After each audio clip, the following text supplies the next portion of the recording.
5 façons de provoquer une rencontre sans sortir de chez toi. Je te souhaite la bienvenue. Je suis Xavier. À présent, on va parler d'un sujet qui revient souvent, comment provoquer une vraie rencontre sans sortir de chez soi. Oui, c'est possible. Et non, ce n'est pas une question de hasard ou de chance. C'est une question d'énergie, d'attitude et d'ouverture. Si tu te sens bloqué, si tu as l'impression que les opportunités manquent, reste bien avec moi jusqu'à la fin. Tu vas découvrir 5 façons simples, concrètes et profondes de créer une rencontre, même sans bouger de ton canapé. D'abord, il faut comprendre une chose essentielle, la rencontre ne dépend pas uniquement du fait d'être dehors. Elle dépend de ta disponibilité intérieure. Beaucoup de gens sortent, vont à des événements, utilisent des applications, mais ne rencontrent personne vraiment. Pourquoi ? Parce qu'ils ne sont pas ouverts à ce qui pourrait se présenter. Ils cherchent, mais en même temps, ils se protègent. Ils espèrent, mais au fond d'eux, ils doutent. Ils veulent aimer, mais ils n'ont pas encore créé en eux l'espace pour accueillir quelqu'un. Et tant que cet espace n'est pas là, même le meilleur contexte du monde ne crée rien.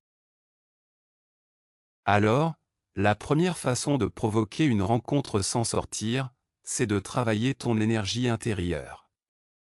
Et quand je dis l'énergie, je parle simplement de ton état émotionnel. Chaque matin, prends quelques minutes pour te reconnecter à ton désir d'aimer. Pas à ton manque, pas à ta solitude, mais à ton envie d'amour.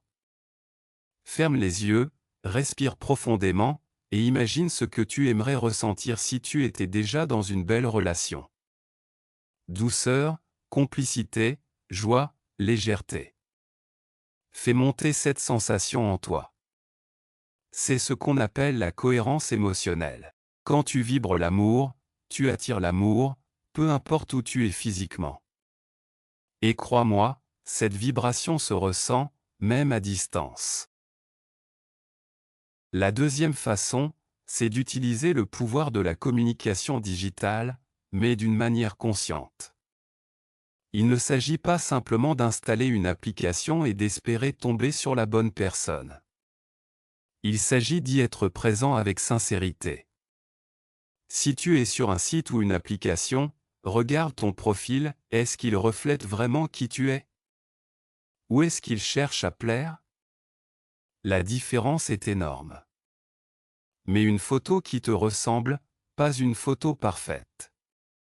Écris une description simple, vraie, avec des mots qui viennent du cœur. Et surtout, sois attentif à la qualité des échanges. Privilégie la profondeur à la quantité.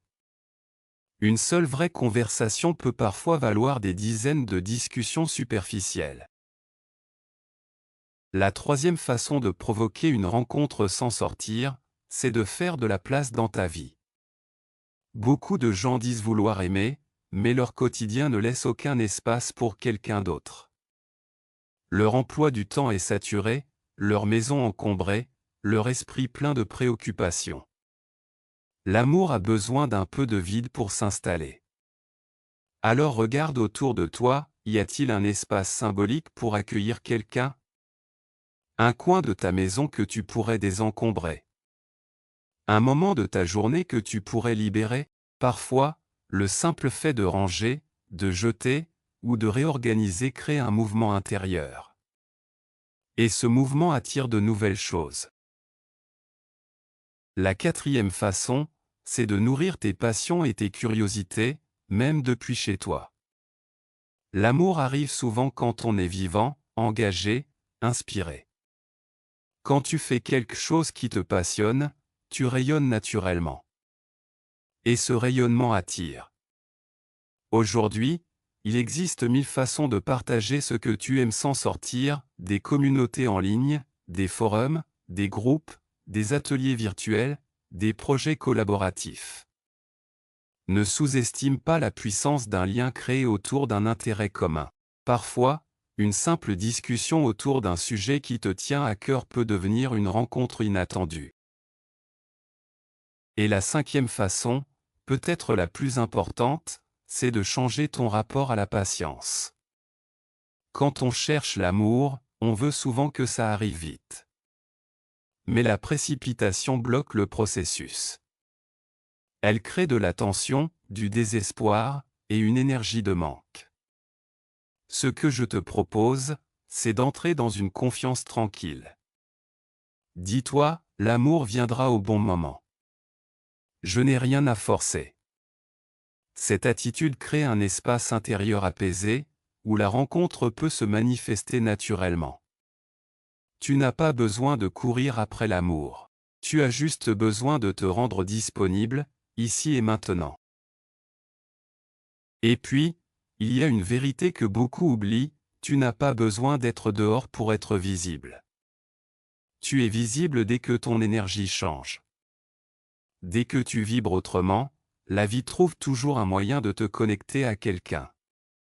Ça peut passer par une connaissance commune, une discussion sur un réseau, un message inattendu, une synchronicité.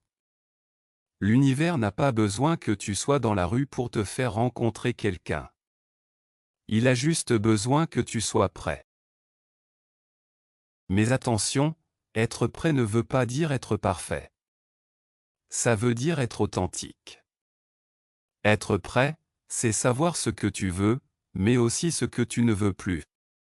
C'est accepter d'être vulnérable, d'être toi, sans masque. Parce que c'est toujours la vérité qui attire la vérité. Quand tu montres ton vrai visage, même en ligne, tu permets à quelqu'un d'autre de reconnaître le sien en toi. Et c'est ça, une vraie rencontre. Beaucoup de personnes croient que le numérique a détruit la magie.